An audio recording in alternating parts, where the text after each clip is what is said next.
اگر ہم تجارت کو چھوڑ کر کے اس آواز پر لبیک کہتے ہیں تو اس کا مطلب یہ ہے کہ ہم اللہ سے محبت کرتے ہیں، لیکن اگر سب کچھ چھوڑ کر کے تجارت میں مشغول ہیں تو اس کا مطلب یہ ہے کہ اللہ کا حکم دوسرے نمبر کا ہے۔ الحمد للہ نحمده ونستعینه ونستغفره ونؤمن به ونتوکل علیہ ونعوذ باللہ من شرور انفسنا ومن سیئات اعمالنا من يهده الله فلا مضل له ومن يضلل فلا هادي له ونشهد ان لا اله الا الله وحده لا شريك له له الملك وله الحمد وكبره تكبيرا ونشهد ان محمدا عبده ورسوله الذي ارسل الى الناس كافة بشيرا ونذيرا يا ايها الناس اتقوا ربكم الذي خلقكم من نفس واحدة وخلق منها زوجها وبث منهما رجالا كثيرا ونساء واتقوا الله الذي تساءلون به والأرحام إن الله كان عليكم رقيبا يا أيها الذين آمنوا اتقوا الله حق تقاته ولا تموتن إلا وأنتم مسلمون يا أيها الذين آمنوا اتقوا الله وقولوا قولا سديدا يصلح لكم أعمالكم ويغفر لكم ذنوبكم ومن يطع الله ورسوله فقد فاز فوزا عظيما أما بعد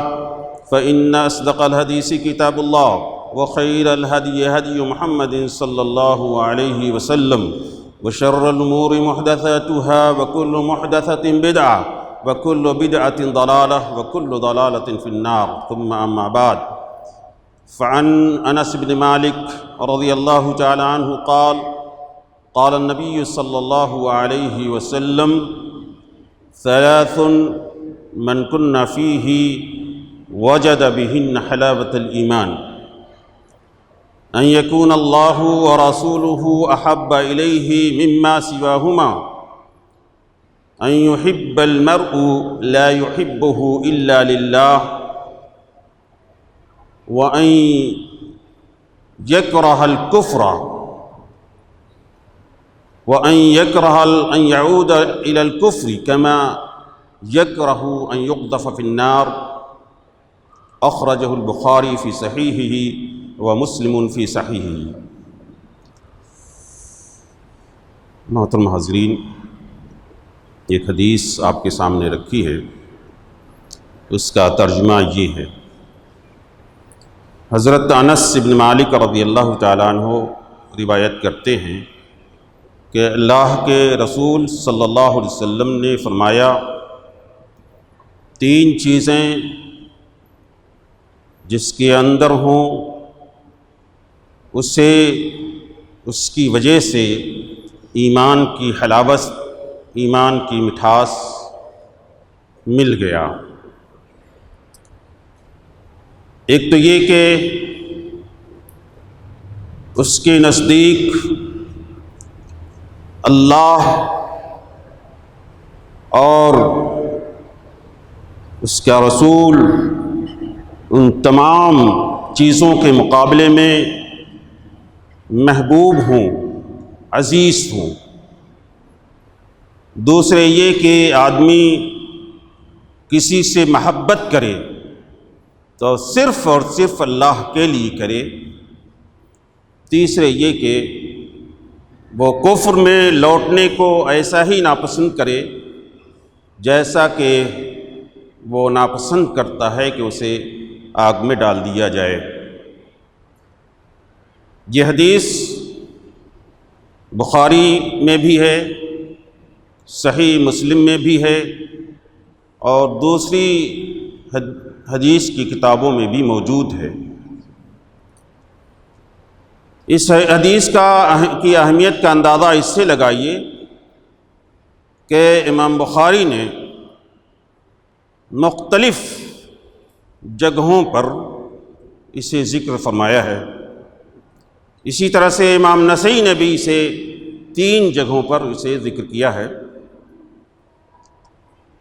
اس حدیث کے راوی حضرت انس بن مالک رضی اللہ تعالی عنہ ہیں۔ یہ ہجرت سے 10 سال پہلے پیدا ہوئے، اور نبی صلی اللہ علیہ وسلم جب مدینہ ہجرت کر کے گئے تو وہاں پر ان کی ماں انہیں لاتی ہیں اور ان کے حوالے نبی صلی اللہ علیہ وسلم کے حوالے کر دیتی ہیں کہ یہ آپ کی خدمت کرے گا۔ چنانچہ آپ نے 10 سال تک رسول اللہ صلی اللہ علیہ وسلم کی خدمت کیا، اور خدمت کرنے کے ساتھ ساتھ انہوں نے خوب استفادہ کیا، رسول اللہ صلی اللہ علیہ وسلم سے خوب استفادہ کیا۔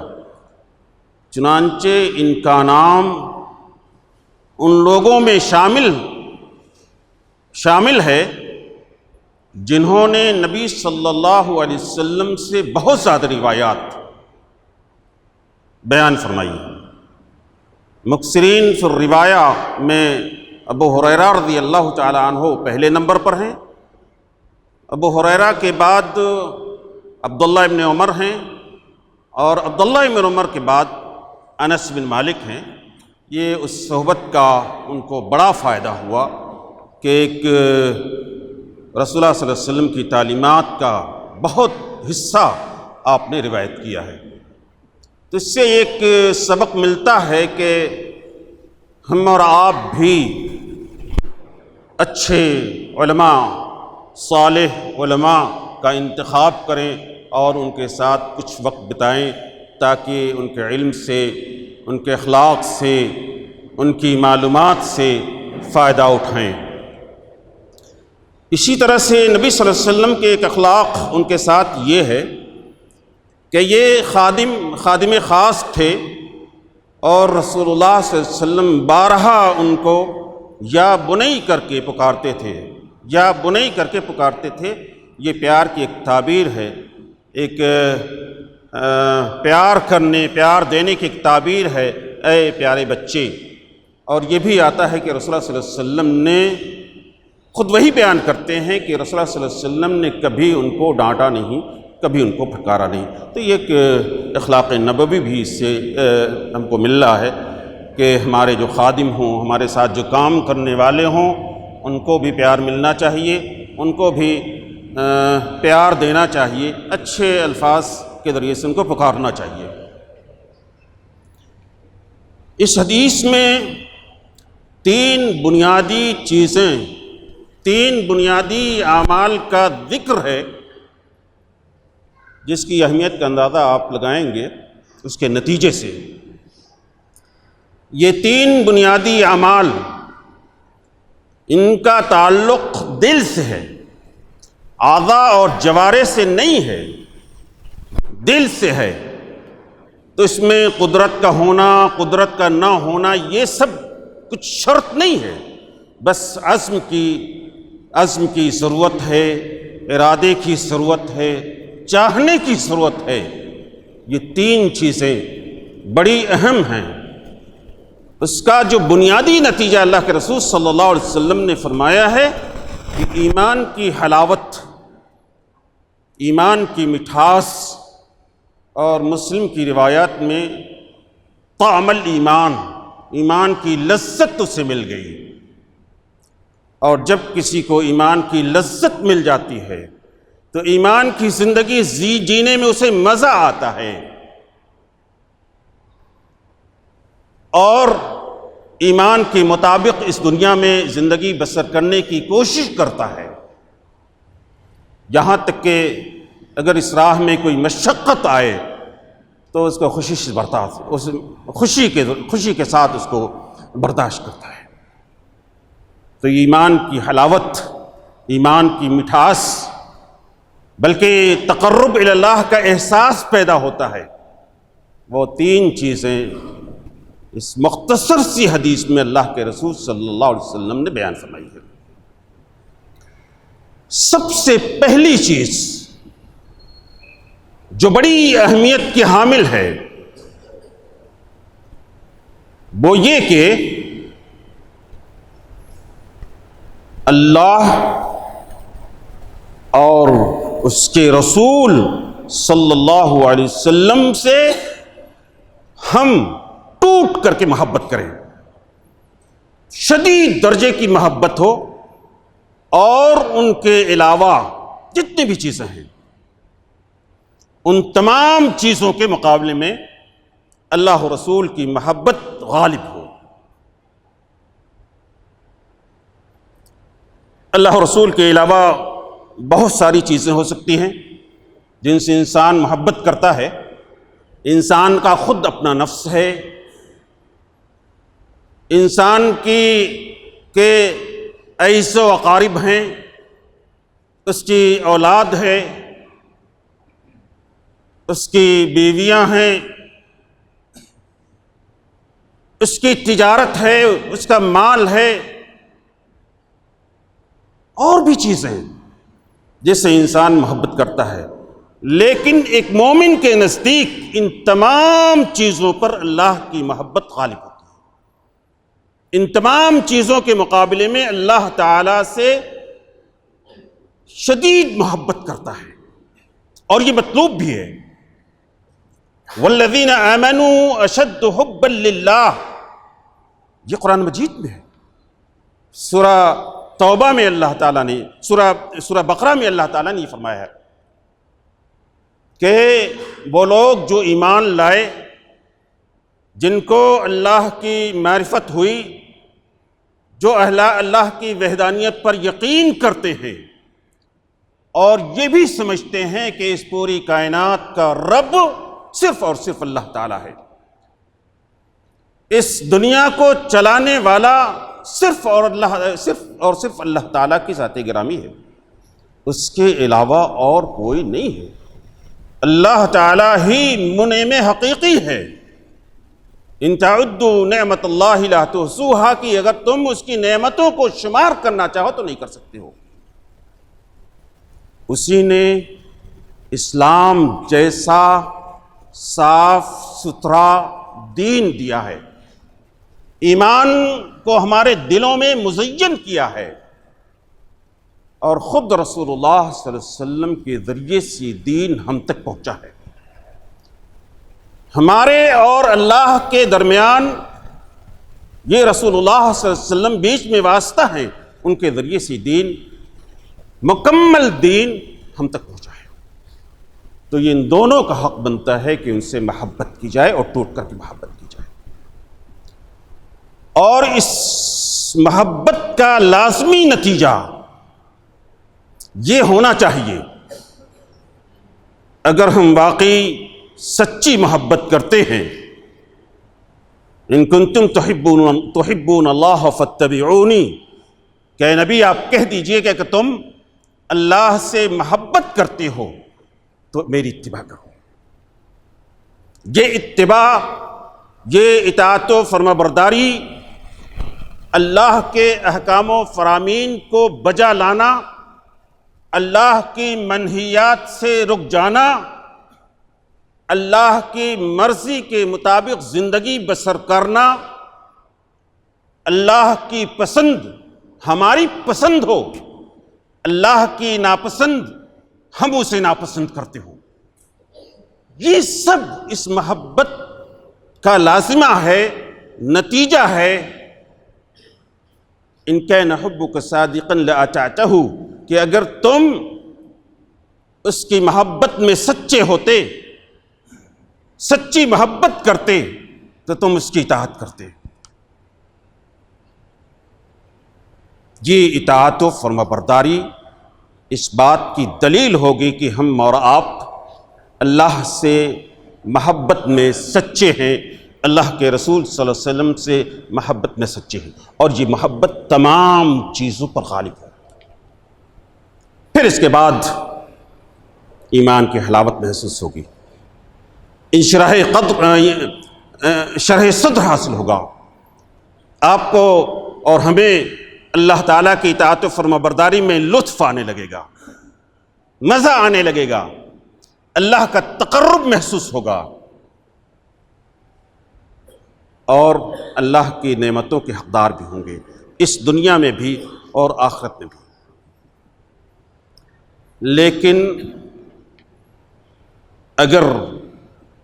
ہم اور آپ اس کے برخلاف ہیں، اس کے برخلاف ہیں،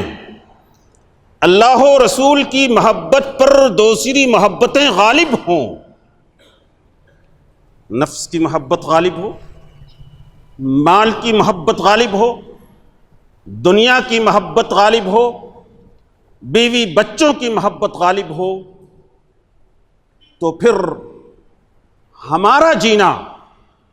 اللہ کے لیے نہیں ہوگا، ہم اللہ کی مرضی کے مطابق نہیں جئیں گے، بلکہ اللہ کی مرضی کی جگہ پر ہمارے اندر ہوس پرستی ہوگی، نفس کی مرضی کے مطابق چلیں گے، مال کی محبت میں گرفتار ہیں تو مادہ پرستی آئے گی، اور مال حاصل کرنے کے لیے ہر وہ طریقہ اختیار کریں گے جس سے مال کی ہوس پوری ہو، چاہے اس میں اللہ کی مرضی کی خلاف ورزیاں ہو رہی ہوں، اللہ کی اطاعت حکم عدولیاں ہو رہی ہوں، سب کچھ کریں گے۔ تو اس کی نتیجے میں اس ہوس پرستی، مادہ پرستی، دنیا پرستی کی وجہ سے فساد ہوگا، بگاڑ ہوگا، وہ اخلاقی فساد بھی ہوگا، سماجی فساد بھی ہوگا، اور معاشی فساد بھی ہوگا، زندگی غیر متوازن ہو کر کے رہ جائے گی۔ اور جب یہ کیفیت ہو جائے ہماری اور آپ کی کہ اللہ اور اس کے رسول کی محبت پر دوسری محبتیں غالب آ جائیں، تو پھر فاسق کہلائیں گے ہم، اور اللہ تعالیٰ کی ہدایت سے محروم ہو جائیں گے، اور پھر ہمیں اللہ کے فیصلے کا انتظار کرنا چاہیے۔ قل ان کان آباؤکم وابناؤکم واخوانکم وازواجکم وعشیرتکم واموال اقترفتموها وتجارۃ تخشون کسادها، اس کے بعد اللہ تعالیٰ نے یہ فرمایا ہے کہ اگر تمہارے اوپر تمہارے آباء و اجداد کی محبت غالب ہو جائے، بیوی بچوں کی محبت غالب ہو جائے، خاندان کی محبت غالب ہو جائے، مال کی محبت غالب ہو جائے، تجارت کی محبت غالب ہو جائے، وَمَسَاكِنُ تَرْضَوْنَهَا، اور اپنے جو بڑے بڑے گھر قلعے بنائے گئے ہیں، بڑی بڑی بلڈنگیں بنائی گئی ہیں جنہیں آپ پسند کرتے ہیں، اس کی محبت اللہ و رسول کی محبت پر غالب آ جائے، جہاد فی سبیل اللہ پر غالب آ جائے، فَتَرَبَّصُوا حَتَّى يَأْتِيَ اللَّهُ بِأَمْرِهِ، پھر انتظار کرو کہ اللہ کا فیصلہ آ جائے۔ یہاں پر بِأَمْرِ اللَّهِ، بِأَمْرِهِ سے مراد بعذاب اللہ ہے، کہ یہاں تک کہ اللہ کا عذاب آ جائے، عذاب آ جائے۔ واللہ لا یہدی القوم الفاسقین، انہی کے تعلق سے ہے کہ اللہ تعالیٰ ان فاسق لوگوں کو رہنمائی نہیں کرے گا، ان کی ہدایت کا سامان نہیں کرے گا، ان کو دلوں کو گمراہی کی طرف ڈال دے گا۔ ایک برا نتیجہ ہوگا، یہ برا نتیجہ ہوگا۔ تو بنیادی چیز یہ ہے کہ ہمارے دلوں پر اللہ کی محبت اور اللہ کے رسول کی محبت غالب ہو، اس کا راج ہو، اسی کے مطابق ہم جئیں، اسی کے مطابق مریں، اور یہ کہیں کہ ان صلاتی ونسکی ومحیای ومماتی للہ رب العالمین، یہ نبی صلی اللہ علیہ وسلم نے اس وقت کہا تھا۔ کہہ دیجئے کہ میری نمازیں، میری قربانیاں، میرا مرنا اور میرا جینا سب اللہ کے لیے ہے۔ یہ اس وقت کہیں گے، اس وقت ہماری زبانوں پر جاری ہوگا جب ہم اللہ کی محبت سے سرچار ہوں، رسول کی محبت سے سرچار ہوں، اور ہماری اس محبت میں کوئی کمی نہ ہو، دوسری محبتیں غالب نہ ہوں، پھر جا کر کے ہمارا ایمان مکمل ہوگا اور ہمیں عبادات میں لطف آئے گا، مزہ آئے گا۔ ایک چیز یہ ہے جو اس حدیث میں ہے کہ اللہ اور رسول کی محبت تمام محبتوں پر غالب ہونی چاہیے۔ اگر میں کسی سے پوچھوں کہ واقعی ہم اور آپ اللہ سے محبت کرتے ہیں، یقیناً کہے گا، اور کہنا بھی چاہیے، ہر مومن کو کہنا چاہیے، اور بلکہ قرآن مجید نے مومن کی صفت بنائی ہے۔ لیکن ہم اس محبت میں صادق ہیں یا نہیں ہیں، یہ اعمال بتائیں گے، آپ کے شب و روز بتائیں گے، آپ کے معاملات بتائیں گے، آپ کیا کر رہے ہیں یہ بتائیں گے۔ اور خاص طور سے جب تعارض ہو جائے اللہ کی مرضی نفس کی مرضی، مال کی محبت اللہ کے احکامات کی محبت، یہ جب ٹکرا جائیں اس وقت اندازہ ہوگا کہ ہم واقعی اللہ تعالیٰ سے محبت کرتے ہیں کہ نہیں کرتے ہیں۔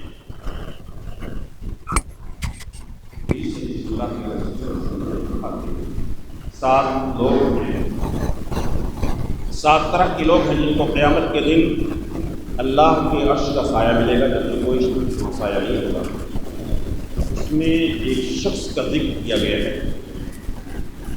اور اس کے عمل سے اس کی محبت کا آپ اندازہ لگا سکتے ہیں کہ وہ کس قدر اللہ سے محبت کرتا ہے۔ کہا کہ ایک وہ شخص ہے جس کو کل قیامت کے دن اللہ کے عرش کے سائے میں جگہ ملے گی۔ رجل دعته امرأة ذات منصب وجمال، کہ ایک عورت نے ایک شخص کو بدکاری کی دعوت دی، وہ حسین و جمیل بھی ہے، خوبصورت بھی ہے۔ فقال انی اخاف اللہ رب العالمین، اس نے کہا کہ نہیں، ہرگز نہیں، میں اللہ رب العالمین سے ڈرتا ہوں۔ یہ اس محبت کی صداقت کی دلیل ہے کہ اس طرح سے اختلاف آ جائے، اللہ کی محبت والی ہونی چاہیے اور وہی کرنا چاہیے جو اللہ کی مرضی، جس میں اللہ کی مرضی ہو، جس سے اللہ تعالیٰ خوش ہوتا ہو، یا اللہ تعالیٰ کی احکام و فراہمی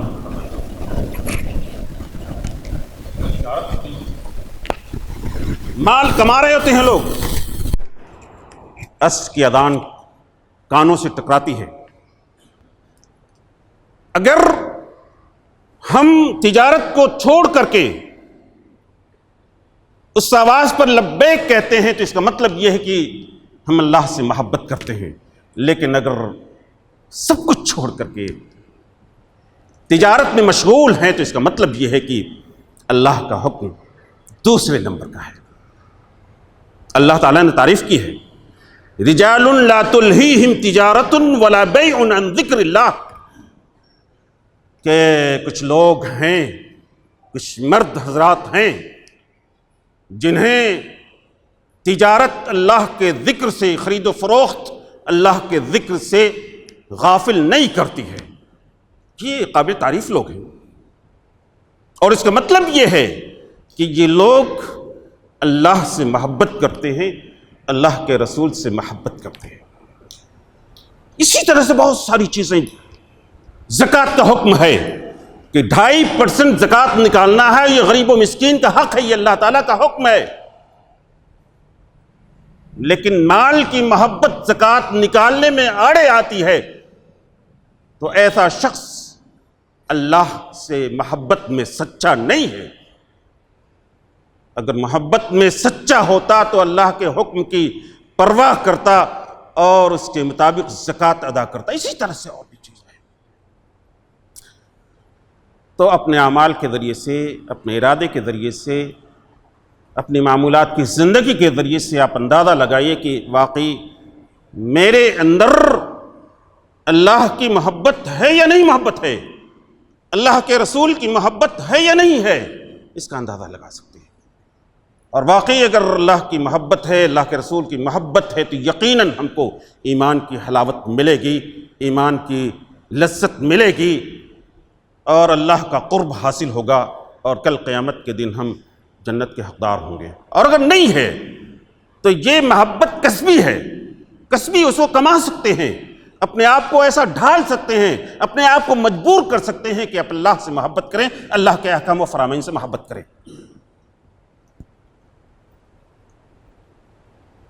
دوسری جو بڑی اہم چیز ہے، جو دوسرے درجے کی ہے،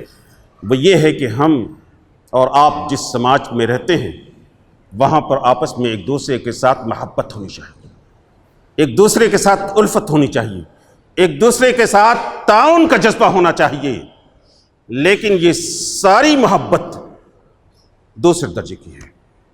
للہ ہونی چاہیے، اللہ کی خاطر ہونی چاہیے، اللہ کی مرضی کی خاطر ہونے چاہیے، اللہ کو خوش کرنے کے لیے ہونا چاہیے، دوسرے درجے کی۔ اللہ کی محبت کے ساتھ یہ محبت برابر نہیں ہو سکتی ہے۔ جہاں پر اللہ تعالیٰ راضی ہوتا ہوگا، اللہ تعالیٰ کے جو نیک بندے ہیں جو اللہ تعالیٰ سے محبت کرتے ہیں، ایمان کا تقاضا یہ ہے کہ ان سے بھی محبت کی جائے، اس لیے کہ ہمارا جو رشتہ ہے اسلامی سماج کے تمام افراد کا جو رشتہ قرآن و حدیث نے بیان فرمایا ہے، انما المؤمنون اخوہ، یہ رشتہ سب کو یاد رہنا چاہیے کہ تم مومنین آپس میں بھائی بھائی ہیں، یہ رشتہ ہونا چاہیے۔ اللہ کے رسول صلی اللہ علیہ وسلم نے باہمی افراد کے تعلق کو بیان کرتے ہوئے فرمایا ہے کالجسد الواحد، کہ یہ مومنین، یہ سارے لوگ اسلامی سماج کے افراد کالجسد الواحد، ایک جسم کے مانند ہیں۔ جسم کے کسی ایک حصے میں اگر تکلیف ہوتی ہے تو دوسرا حصہ اس کی تکلیف کو محسوس کرتا ہے۔ ایک جگہ پر اللہ کے رسول صلی اللہ علیہ وسلم نے کالبنیان، عمارت کے مانند ہیں۔ ایک خوبصورت اچھی عمارت، مضبوط عمارت بنتی ہے اس وقت جب اینٹ پر اینٹ ایک دوسرے کو سہارا دیتے ہیں، ایک اینٹ دوسرے اینٹ کو سہارا دیتی ہے اور مضبوط ایک دیوار بنائی جاتی ہے۔ اسی طرح سے اسلامی افراد، اسلامی سماج کے افراد عمارت کے مانند ہے، اس کا ہر فرد ایک دوسرے کو تقویت پہنچاتا ہے، ہر فرد دوسرے کو تقویت پہنچاتا ہے، تعاون کرتا ہے۔ تعاونوا علی البر والتقوی، مدد کرو، آپ ایک دوسرے کی مدد کرو، تعاون، ایک دوسرے کی مدد کرو، نیکی کے کاموں میں، نیکی کے کاموں میں مدد کرو، بھلائی کے کاموں میں مدد کرو۔ ولا تعاونوا علی الاثم والعدوان، اس اخوت و بھائی چارگی اور اس تعلق کا یہ بھی تقاضا ہے کہ برائی پر، معصیت پر، اللہ کی نافرمانی پر کسی کی مدد نہیں ہونی چاہیے، کسی کی مدد نہیں ہونی چاہیے، بلکہ اس معصیت سے روکنا، اس برائی سے روکنا اس محبت کا تقاضا ہے کہ میرا بھائی اس برائی کی وجہ سے ایک برے انجام سے دوچار ہوگا، اسے روکا جائے، یہ بھی اسی محبت کا تقاضا ہے۔ تو اللہ کی خاطر محبت ہوگی، کسی سے بھی ہوگی، اگر دنیا داری کی وجہ سے ہو، مال کی وجہ سے ہو، کسی وجہ سے ہوگا، وہ ٹوٹ سکتی ہے، لیکن یہ اس ایمانی اخوت و بھائی چارگی تادیر قائم رہے گی، پائندہ رہے گی جب تک آپ رہیں گے، اور ایک اچھا سماج تیار ہوگا۔ اور اللہ کے رسول صلی اللہ علیہ وسلم نے فرمایا کہ محبت ہے جب کسی جو شخص بھی اللہ کی خاطر محبت کرے، اللہ کی خاطر بغض کرے، اللہ کی خاطر دے، اللہ کی خاطر منع کرے، نہ دے، اس سے فقط استقبال ایمان، اس ایمان میں اسی اور آخری چیز یہ ہے کہ ہم کفر میں لوٹنا، کفر کی طرف دوبارہ جانا، جبکہ اللہ تعالیٰ نے ہم کو نجات دے دیا ہے، ایسے ہی ناپسند ہو، مکروہ ہو ہمارے نزدیک، جس طرح سے ہم ناپسند کرتے ہیں کہ ہمیں جہنم میں ڈال دیا جائے،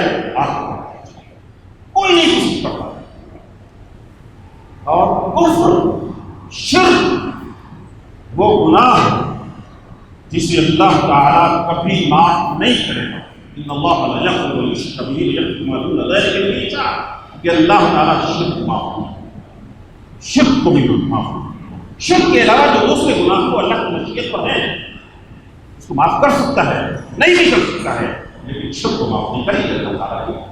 دھمکی ہے مشرکین کے لیے، ان لوگوں کے لیے جو شرک کرتے ہیں۔ شرک اس لیے معاف نہیں ہوگا کہ اللہ کی ذات اور اس کے حقوق پر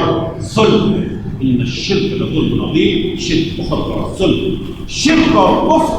غیر منطقی چیز ہے، غیر عقلی چیز ہے۔ یہ کوئی انسان اپنے حق میں برداشت نہیں کرتا ہے کہ آپ اس کو بات کو اس سے بڑا کریں، جس کو کھلائیں اور وہ کسی اور کے سامنے چھکے، کسی اور کی مانے، کسی اور کی اطاعت و فرمانبرداری کرے، یہ غیر عقلی چیز ہے، غیر منطقی چیز ہے، کوئی عقل اسے قبول نہیں کرتی ہے، اسے ناپسند کیا جاتا ہے۔ ایمان کا تقاضا یہ ہے کہ اسے ناپسند کیا جائے، اس کو مکروہ سمجھا جائے۔ یہ تین چیزیں اگر ہوں گی تو ہمیں ایمان کی لذت محسوس ہوگی، ایمان کا مزہ ملے گا، جینے میں خوبصورتی آئے گی، اطاعت و فرمانبرداری کرنے میں مزہ آئے گا، ورنہ